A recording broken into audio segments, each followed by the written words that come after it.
से अच्छा होगा, मेरा हर एक गीत तेरे साथ से अच्छा होगा। और विश्वास ना हो तो आकर देख लेना मेरे दोस्त, मेरा रिटायरमेंट भी तेरी बारात से अच्छा होगा। हम शुभकामना देते हैं आपको कि आप अपने उद्बोधन से बात शुरू करें। धन्यवाद चंद्रकांत जी। सबसे पहले तो आप लोग सांस्कृतिक कार्यक्रम देखने के लिए काफी उत्सुक हो और मुझे पहले बोलने के लिए कह दिया आपकी रुचि सब लोगों की सांस्कृतिक कार्यक्रम देखने की है। तो एक बार कार्यक्रम में थोड़ा जोश आ जाए, आप मेरे साथ एक बार जोरदार जय बोलोगे क्या? तो हाथ खड़े करो, देखिए कितना जोर से बोलो हाथ, जय जोर। अभी मैं बोला नहीं था, अभी तो आपसे पूछ रहा हूं कि आप जोरदार जय बोलोगे क्या? ठीक है, और जोरदार जय बोलने के बाद में मेरी बात भी आपको सुननी है, ठीक है ना? बोलो भारत माता की। अभी पूरे गांव में आपकी जो आवाज है वो भी सुनाई नहीं दी, है ना? थोड़ा जोश के साथ बोलो भारत माता की। अब की बार कुछ जोश है, भारत माता की। शाबाश। सबसे पहले मैं राष्ट्रीय ध्वज को सलाम करता हूं। भारत के संविधान निर्माता बाबा साहेब डॉक्टर भीमराव अम्बेडकर को नमन करता हूं। आज के इस 19वें स्वतंत्रता दिवस समारोह में हमारे बीच विराजमान कार्यक्रम के मुख्य अतिथि आदरणीय शिव सिंह जी भट्टी साहब, इस कार्यक्रम के विशिष्ट अतिथि मेरे परम आदरणीय गुरु जी भूराम जी, जिनको मैं नमस्कार करता हूं। इस कार्यक्रम के विशिष्ट अतिथि और थोड़ा विलंब से आए और आदरणीय दीपाराम जी गढ़े साहब, इसी गांव के जायज में और ज्यादातर राज की सेवा यही करने वाले और अब गांव के मौजूद नागरिक आदरणीय मुदाराम जी करेला साहब, अमीर खान जी, संतूराम जी वकील साहब, संत दत्तात्रेय आदर्श विद्या मंदिर के संचालक ओम जी, हमारे एसडीएमसी के मेंबर जेठाराम जी, मदन जी उपाध्याय, वकील साहब मुझे दिखाई नहीं दे रहे हैं, मोहन जी, आप सभी मेरे जो सामने बैठे हैं और इधर बैठे हैं, मोदियों से सभी महंगे हैं। आप मैं एक एक का नाम लेना मेरे लिए संभव नहीं होगा। सब जो विराजमान है आज हमारी शाला प्रांगण में जो अतिथि के रूप में आए और इधर शोभा बढ़ा रहे मेरे प्रिय क्षेत्र के मेरे सभी छोटे साथी, मेरी बहनें और मेरा छोटा भाई जो मीडिया से है शैलू उपाध्याय, और आपके बिना कार्यक्रम हो कि नहीं, इसलिए सबसे जो आकर्षक जो आप दिखाई दे रहे हो प्यारे बच्चों, सबसे पहले तो आपको स्वतंत्रता दिवस की बहुत ही हार्दिक शुभकामनाएं। मैं नाम भूल गया, जो हमारे मंच का जो संचालन बखूबी जो संचालन कर रहे हैं उदाराम जी और चंडीराम जी, मैं इनको भी धन्यवाद देना चाहूंगा। किसी भी कार्यक्रम का जो सफल आयोजन है वो संचालन से होता है, तो संचालन के लिए तो इन लोगों को दाद देनी पड़ेगी और ये हमारा सौभाग्य है कि यात्रा में ऐसे ऐसे हमारे मंच संचालक हैं जिनको राज्य स्तर पे और राष्ट्रीय स्तर पे भी मंच का संचालन करते, ये मेरे लिए बहुत ही खुशी की बात है। बातें बहुत कुछ मुदाराम जी ने हमारे विद्यालय के परीक्षा परिणाम के बारे में बता दी, उसको दोहराने की जरूरत नहीं है। सभी आप सम्मानित बैठे हैं, सामने पर्दा भी लगा हुआ है, सबके नाम हुए। मैंने इसी स्कूल में शिक्षा ग्रहण की, इसी स्कूल में वरिष्ठ अध्यापक के रूप में सेवा की और इसी स्कूल में प्रधानाचार्य के रूप में सेवा करके और 5 महीने बाद में मैं कार्यमुक्त हो जाऊंगा यहाँ से। और जैसा कि मेरा हौसला, पता नहीं हौसला अफजाई कर रहे थे या मेरा हौसला तोड़ रहे थे कि 5 महीने बाद में आप सेवानिवृत्त हो जाओगे। अब बातें दोनों ही हैं। अब मेरा या तो हौसला बना रहे हैं कि 5 महीने में कुछ और अच्छा कर लो, और या फिर मेरा हौसला थोड़ा कम हो रहा है कि भाई अब तो 5 महीने ही रहे हैं, जैसे तैसे टाइम पास भी कर लो। दोनों ही बातें। तो बात मुख्य यह है, क्योंकि हम आज जो बात करेंगे वो उन वीर शहीदों को नमन करते हुए मैं मेरी बात शुरू करना चाहूंगा, क्योंकि इस वक्त को आजादी दिलवाने में जिन महान शहीदों का योगदान रहा, उनको मैं श्रद्धांजलि अर्पित करते हुए अपनी बहुत ही कम समय में और पूरी कहना चाहूंगा। रिजल्ट किसी एक व्यक्ति के भरोसे नहीं दिखता है। ये विद्यालय का जो परीक्षा परिणाम रहा है, उसमें कहीं न कहीं गांव के हर व्यक्ति का भी सहयोग रहा, लेकिन सबसे जो ज्यादा सहयोग रहा वो मेरी स्कूल टीम का रहा, मेरे विद्यालय की टीम का रहा। और मुझे उस टीम का इन्होंने लीडर माना, मुझे बड़ा भाई माना, और जैसा मैंने कहा उस हिसाब से इन्होंने काम किया। इसी का परिणाम है कि राज्य में यात्रा का भी नाम है कि परीक्षा परिणाम में टॉप में नहीं, जिले में भी नहीं, राज्य में भी एक स्कूल से 5-5, 7-7 जगह सम्मानित होना कोई छोटी बात नहीं होती। स्कूल स्तर पे नहीं, एसडीएम स्तर पे और राज्य स्तर पे। तो ये सारा काम टीम वर्क से होता है, अकेला से ना बाहर नहीं पड़ सकता। मैंने कुछ नहीं किया, मैंने तो सिर्फ मॉनिटरिंग की है, काम इन्होंने किया। स्टाफ कम होते और काम इतना किया कि अतिरिक्त कक्षाएं ली, स्मार्ट बोर्ड से पढ़ाया, टीवी से पढ़ाया, कैसे ही करके इनका कोर्स करवाया और परीक्षा पढ़ना अच्छा रखा। मैंने जब ज्वाइन किया था, मेरी एक इच्छा थी कि इस विद्यालय में कुछ करना चाहिए, नवाचार। तो नवाचार के रूप में इस विद्यालय में 2 फैकल्टी पहले थी और अतिरिक्त सब्जेक्ट नहीं था, और सबकी मांग थी कि भूगोल विषय जो है वो इसका स्कोप अच्छा है। तो उस भूगोल विषय के लिए हमने मांग की और निदेशालय में भगवान विद्या से थोड़ी बहुत जानकारी है, विषय जो है वो स्वीकृत हो गया। कृषि संचार भी स्वीकृत हो गया। और अभी चंडीदास जी बता रहे थे भी इतने विद्यार्थी हैं, शायद ब्लॉक में पहला विद्यार्थी है जो 6ठी से चल रहा है, बाकी पहली से है सब। तो कहने का मतलब है कि मैं 5 महीने बाद में सेवानिवृत्त हो जाऊंगा। बात मुद्दे की यह है कि स्कूल हमारा है, मैं स्कूल से रिटायर हो जाऊंगा। लेकिन आज मोडाराम जी रिटायर तो हो गए, लेकिन मोडाराम जी आत्मिक रूप से यहाँ बैठे हैं। ये इनके गांव की स्कूल है। ये कार्यक्रम तो बीकानेर में भी अटेंड कर सकते थे और कहीं भी ये कार्यक्रम अटेंड कर सकते थे। आज तो पूरे देश में स्वतंत्रता दिवस मनाया जा रहा है, लेकिन ये यहाँ क्यों आए? क्योंकि इनका लगाव अपनी जन्मभूमि से। इसलिए सेवानिवृत्त होने के बाद में मैं भी आपके बीच में रहूंगा। मैं रिटायर हो जाऊंगा, प्रिंसिपल दूसरा आ जाएगा, कहीं आए कहीं चले गए। स्कूल ही नहीं है, स्कूल दिनों दिन प्रगति कर रहा है। इसमें सरपंच साहब के योगदान के बारे में बहुत कुछ पहले बता दिया। इनका शुरू से ही स्कूल के लिए योगदान है, चाहे आप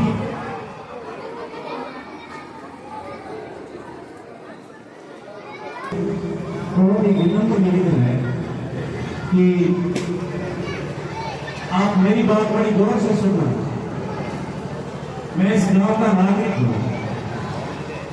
शायद मेरी जगह ये मैं 100% कह सकता हूं कि मेरी जगह अगर कोई दूसरा प्रिंसिपल होता तो शायद इसी स्कूल के बारे में इतना नहीं सोचता। गांव के व्यक्ति के अलावा कोई दूसरा होता तो अब कई चीजों के लिए भारी मन से कहना पड़ता है, लेकिन जो हकीकत है उसको कहना चाहिए होते हुए। हम गांव के लोग सब बैठे हैं, स्कूल हमारे गांव का है, इस स्कूल का वातावरण सुधारने में भी गांव का योगदान होता है और इस स्कूल का वातावरण बिगाड़ने में भी गांव का योगदान होता है। मैं कुछ चीजें होती है, मैं यहाँ आज मुराराम जी राजकीय सेवा से निवृत्त हो गए, इसके लिए सार्वजनिक रूप से अपनी पूरी बात कह सकते हैं, लेकिन मैं कुछ मर्यादाओं में बंधा हुआ हूं। 5 महीने बाद में मैं भी खुला हो जाऊंगा। बात जो अभी समय बदल रहा है, हमारे बच्चे किस दिशा में जा रहे हैं, उसके लिए आत्ममंथन करने की जरूरत है। सरपंच साहब, हमारे मौजूद सरपंच साहब सिंह जी भी बैठे हैं, दीपाराम जी भी बैठे हैं, हमारे आदरणीय गुरु जी भी बैठे हैं, बहुत सारे गांव के लोग बैठे हैं। हमारा ये फर्ज बनता है कि बच्चे जो आज 11वीं में 12वीं में, ये बेटियां हमारी हैं, ये बेटियां हमारी स्कूल आती हैं पढ़ने के लिए, आती हैं, बेटे भी पढ़ने के लिए आते हैं, लेकिन हमारा ये नैतिक दायित्व तो बनता है कि क्या ये बच्चे जो है ये सही दिशा में पढ़ रहे हैं, सही दिशा में जा रहे हैं या नहीं जा रहे हैं। ये अभिभावकों की मौलिक ड्यूटी है, ये नैतिक दायित्व है, इसके बारे में भी हमें सोचना जरूरी है। बच्चा मेरा हो सकता है, इस स्कूल में अभी चंडीगढ़ जी कह रहे थे 700 का नामांकन है, तो मेरे लिए तो 700 के 700 मेरे ही बच्चे हैं। वो मारवाड़ी में कहावत है, लाडू की तोड़ में कोई घरों की ठुकोर है। यहाँ स्कूल में जो पढ़ते हैं वो उनके लिए सब समान है, लेकिन अभिभावकों को भी ध्यान देने की जरूरत है कि हमारी बच्ची, हमारा बच्चा जो स्कूल जाता है वो क्या हकीकत में जिस उद्देश्य के लिए हम स्कूल भेज रहे हैं उस उद्देश्य को प्राप्त कर रहा है या दूसरी दिशा में जा रहा है। ये उम्र होती है, यह एक उम्र होती है, सब में होती है उम्र। इसको ये बात बड़ी गहरी है, लेकिन बात कड़वी भी है कि ईमानदारी से आप सब लोग बैठे हो, आप हमारे भरोसे हो कि मैं तो स्कूल भेज दो, हमें भेज दो। ऐसा नहीं, ले जाना सारे खाने में जरूरत तो पड़ी। जब हम दोनों जाने हैं ना तो ऐसी नौबत नहीं देगी। किसी भी विद्यालय में जो विद्यालय अच्छा चल रहा है और उसमें अगर किसी भी प्रकार का कोई व्यवधान होता है, किसी भी प्रकार का व्यवधान होता है, तो फिर वो जो संस्था चलाने वाले लोग हैं या वो टीम वर्क से काम कर रहे हैं, उनका फिर मन नहीं करता। और ऐसा कुछ कठोर नियम, ऐसा कुछ कठोर कदम भी नहीं उठाना पड़े, मैं आज साफ कह देता हूं कि उसके लिए किसी को नुकसान भी भुगतना पड़े, क्योंकि ये जो कोई भी संस्था होती है, कोई भी कार्यालय होता है, वो नियम और कानून से चलता है। कलम जब चल गई ना, अनुशासनहीनता, मैं साफ कह देता हूं, अनुशासनहीनता अगर किसी ने की और कलम अगर चल गई तो फिर मतलब क्या है, तो उसका कोई इलाज भी नहीं। और ये पीछे रिकॉर्ड भी है, अपने गांव में भी ये रिकॉर्ड भी है, क्योंकि अगर संस्था प्रधान एक प्रमाण पत्र दे दे कि इस छात्र का चरित्र अच्छा नहीं है, तो वो राजस्थान में कहीं भी जाएगा, आउट ऑफ स्टेट जाएगा, तो उसका एडमिशन नहीं होगा, उसका जीवन खराब हो जाएगा। तो मेरा कहने का मतलब है, ये विद्यालय परिवार है हमारा, सब जो बच्चे बैठे हैं, चाहे पूरे पीओ क्षेत्र के, मेरे तो पीओ क्षेत्र पूरे जो बच्चे हैं वो मेरे ही बच्चे हैं। तो मैं एक स्कूल की बात नहीं कर रहा हूं, किसी भी स्कूल में अनुशासन पहली चीज है। आप अनुशासन रखेंगे, आप अनुशासनहीनता नहीं करेंगे। अनुशासनहीनता करेंगे तो फिर सख्ती से पेश आना पड़ेगा, इसके लिए भी कोई गुरेज नहीं है। मैं आशा करता हूं कि यहां जो अभिभावक बैठे हैं वो सभी जागरूक हैं इस बात को, मेरी बात को। अगर वो उनको थोड़ी कड़वी लगी है तो भले ही लगो, लेकिन इसका मंथन आप जरूर करना। इसका मंथन करने की जरूरत है। ये बच्चे हमारे हैं। मैं ये चाहता हूं कि इस विद्यालय का, इस गांव का, इस ब्लॉक का, इस जिले का नाम रोशन हो। परीक्षा परिणाम एक साल अच्छा रह गया, 2 साल अच्छा रह गया, लगातार अच्छा रह गया, लेकिन दूसरी तरफ अगर कोई संदेश ये जाता है कि यात्रा में आज मतलब ओबेडिएंट विद्यार्थी होते हुए, शिष्ट विद्यार्थी होते हुए भी ऐसी अनुशासनहीनता हुई है, तो उधर फिर उसके लिए नजरें झुकानी पड़ती है। तो मैं चाहता हूं कि ऐसा कदम मुझे भी नहीं उठाना पड़े मेरे कार्यकाल में, और आप भी खूब पढ़ो, मेहनत करो, ऐसी नौबत ही नहीं आए।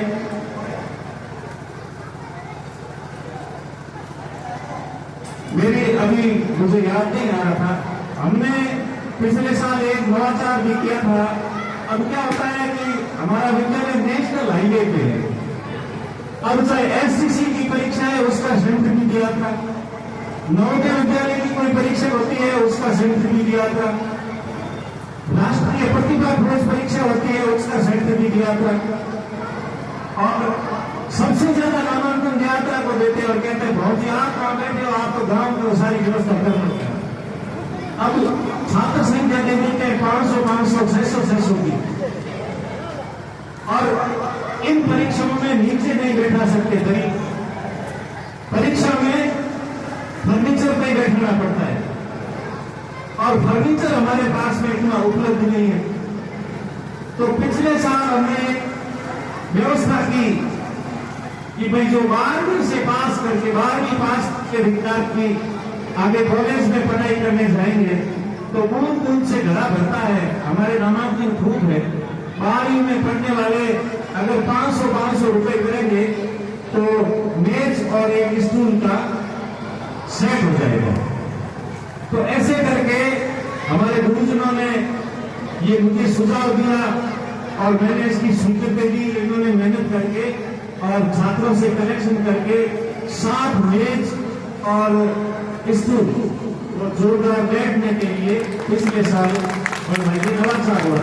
उसमें भी हमारे, मुझे नहीं कहना चाहिए लेकिन मैं भारी मन से कह रहा हूं, उसमें भी कई अभिभावक हमारे ऐसे हैं जिन्होंने कहा कि भाई हमको 500 रुपए भी नहीं दे सकते, हमारे पास नहीं है, पैसे खूब लगते हैं, हम घर परिवार चलाते हैं, घर परिवार चलाते हैं, 500 रुपए कोई मायना नहीं रखते, 500 रुपए कोई मायना नहीं रखते। मायना ये रखता है कि उन स्कूल कुर्सियों पे नाम लिखा हुआ है कि कक्षा 12 2024-25 में कक्षा 12 में जो छात्र उत्तीर्ण हुए उनके द्वारा 60 मेज और 60 स्टूल भेंट की। बात रुपए की नहीं है, बात कुछ स्कूल के लिए करने की है, कुछ करने से ही होगा। अब इतना नामांकन है, 2021 में मैं आया था तब यहाँ 6 दरिया भामाशाह में दी थी। अब सेक्शन बढ़ गए, फर्नीचर इतना है नहीं, दरियों पर बैठना पड़ता है, तो दरिया कम पड़ने लग गई। तो हमारे भी 2-3 जो भामाशाह है इन्होंने दरिया देने की भी घोषणा की है। अब कई लोग क्या कहते हैं, मैं आपको स्पष्ट कर दूं, कई लोग कहते हैं महाराज मुझे स्कूल में फंड नहीं, स्कूल में फंड नहीं, तो महाराज क्यों लो? मैं आपको बता दूं कि सीनियर सेकेंडरी स्कूल को एक साल में स्कूल का खर्चा चलाने के लिए 75,000 रुपए सीएससी के मिलते हैं, कंपोजिट स्कूल ग्रांट, जिसकी कि 500 से ज्यादा छात्र संख्या होती है। तो 500 से अगर 499 है तो उस विद्यालय को 50,000 रुपए मिलेंगे। 501 है उसको 75,000 रुपए। अब 75,000 रुपए में बिजली का बिल भी भरना, बोर्ड की परीक्षाएं भी करवानी, अर्धवार्षिक परीक्षाएं भी करवानी, बीच में कोई उत्सव आते हैं छोटे मोटे वो भी करवाना। सारा गुरु जी को तो सारा ध्यान है स्कूल में जो छोटे मोटे खर्चे होते हैं वो कोई फंड से या ये सीएसजी की जो ग्रांट आती है उसमें से करवाने पड़ते हैं। अब स्कूल को कोई ऐसे 10-10, 15-15 लाख रुपए खर्चे के स्वीकृत नहीं होते। और ये तो क्षेत्र की विद्यालय है, इनको बेचारा को इनको तो बॉयज फंड भी नहीं है इनके पास में, इनके तो बॉयज फंड भी नहीं है। 1 से 8 स्कूल है ना, उनको फीस तो ले रहे हैं, मणि वालों से, दर्शी वालों से फीस ले रहे हैं, फिर उससे काम चला रहे हैं। लाइट का बिल 3500 रुपए का महीने का आता है, कभी पानी का टैंकर भी डलवाना पड़ता है। ये सारा खर्चा हमारे पास फीस भी है, लेकिन ये स्कूल कैसे खर्चा चलाए बताओ। 1 से 8 तक की फीस माफ, बॉयज फंड की फीस नहीं ले सकते, कुछ भी नहीं ले सकते, और इनको रुपए मिलते हैं 10,000, 25,000 सीएसजी के साल पे। बताओ साल में क्या होता है इतने से, लेकिन फिर भी ये जैसे तैसे अपनी व्यवस्था चलाते हैं। तो मेरा कहने का मतलब है कि ये स्कूल हमारा है, कोई जाएगा साथ में कुछ लेके नहीं जाएगा। आप जो भी चीज भेंट करेंगे या जो भी आपने भामाशाह बन के जो किया है, काम बोल रहा है, सरपंच साहब ने ये काम करा, ये आपके सामने कहने की जरूरत नहीं है, काम अपने आप होता है। ठीक है, ये अभी एक जो कमरा है इसकी कायदे आएंगे, ये काम करवा रहे, ये काम आप ही दिख रहा है, कहने की जरूरत नहीं है। ये 10 लाख का टीम सेट मंजूर हुआ है, इन्होंने कहा कि कल परसों मैं शुरू करवा दूंगा। तो ये टीम सेट अगर बन जाएगा तो वहां तक वो कवर हो जाएगा, सामने पीछे ये बराबर पूरा कवर हो जाएगा। तो शायद आने वाले 15 अगस्त को मैं भी आपके सामने टीम सेट के नीचे ही बैठूंगा और इतना बड़ा टेंट बनाने की जरूरत नहीं होगी, टेंट भी आधा ही खर्च करेगा। तो मेरा कहने का मतलब है आप गांव के सब मौजूद आदमी हो, खाली 15 अगस्त और 26 जनवरी को भीड़ करने के लिए हम यहाँ इकट्ठे होके आ जाते। अरे उसके बाद में आप संभल होना, आपको मना किसने किया? आप आओ 10-15 दिन में, आप गांव के मौजूद आदमी हो, 10 दिन में, 7 दिन में, 5 दिन में आओ। आप अपने बच्चे के बारे में, बेटी के बारे में आप पूछो भी ये स्कूल आती है, पढ़ती है, पढ़ता है या नहीं पढ़ता है, इसकी क्या रिपोर्ट है, ये अनुशासनहीनता तो नहीं करता है। हम आपके साथ बैठ के बात करेंगे, आपको बताएंगे कि भाई आपके बेटे की, आपकी बेटी की ये प्रोग्रेस है। स्कूल तो आपकी है, जितनी आपकी उतनी मेरी है। मैं यहाँ नौकरी कर रहा हूँ, मेरी ड्यूटी है, बाकी स्कूल तो जितना गुंजी का आगे उतना ही मेरा है। आप सब लोगों का इतना ही है।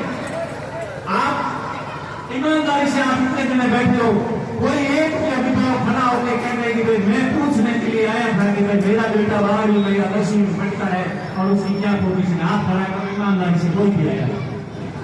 बच्चे तो आप लोगों के पढ़ते ही हैं, ये स्थिति है। हकीकत को हमें स्वीकार करना पड़ेगा, हकीकत को स्वीकार करना पड़ेगा, ये हमारा नैतिक दायित्व है। फिर हम कहते हैं ये हो गया। आप अब तक ऐसी स्थिति है, पिछले साल से 1 साल से 4 का स्टाफ और हो गया। हमारे पास में क्लासें था, एग्रीकल्चर की अलग, आर्ट्स की अलग, साइंस की अलग, 9वीं के 3-3 सेक्शन, 10वीं के 3-3 सेक्शन, पूरे जो है 2-3 क्लासें खाली रहती है। फिर भी जैसे तैसे हम व्यवस्था करते हैं। कहने को तो नो वोट भेड़ा करना पड़े, मास्टर जी हमारी व्यवस्था बढ़िया होगी, हमारी व्यवस्था ठीक होगी। अब तो व्यवस्था ठीक होगी, आप आके हमें सुझाव दो, भाई ठीक कैसे कर सकते हैं आप ही बताओ। हम आपका सुझाव अगर नहीं मानेंगे बात है खाली वो मतलब गली में कभी मिल गया और मास्टर जी हमने तुम्हारी व्यवस्था बढ़िया, मास्टर जी हमने तो भाई ये बंदर है। अरे ये क्या बात है कि आप स्कूल आए क्या, मुझे गली में देख के और रोड पे आके आपकी व्यवस्था ठीक है, वो नहीं, आप स्कूल आओ, आपको हकीकत का पता लगेगा कि स्कूल क्या काम हो रहा है, कैसे हो रहा है, क्या नहीं हो रहा है। कहने में और करने में बहुत सारा अंतर है। तो कुल मिलाके में ज्यादा मेरी भी ज्यादा बोलने की आदत है, क्योंकि मैं गुरु जी का शिष्य रहा हूं। और धीरे धीरे 12वीं में कंठ लुट आई है, कुर्ती ने भी आई संख्या 12वीं कंठ लुट जो है, तो अब बोलिए बन रही है। तो मैं अंत में हाथ जोड़ के आपसे यही निवेदन करूंगा, स्कूल हमारा है, हम लोग सब लोग मिलकर सहयोग करें स्कूल के विकास में। अगर स्कूल में किसी चीज संसाधन की कमी है, मैं आज इस मौके पे हमारे स्कूल के पूर्व भामाशाह जो आज स्वर्ग में है, स्वर्गीय गुड़ाराम जी सेठ को भी नमन करना चाहूंगा, याद करना चाहूंगा कि हमने स्कूल में कोई भी चीज जो स्कूल में जरूरत थी उससे मांगी, उन्होंने वास्तव में उसकी पूर्ति की। ये भगवान देख रहा है, उनकी अगर आत्मा सुन रही है, उनकी आत्मा जहां भी है उनकी आत्मा को शांति मिलेगी। वो हमारे स्कूल के एक नंबर भामाशाह रहे हैं। तो मुझे आप लोगों से कुछ भामाशाह करने की आशा मैं करता हूँ। 500 रुपये का नेता कहता है भारत में तो कौन अगर बात कहा तो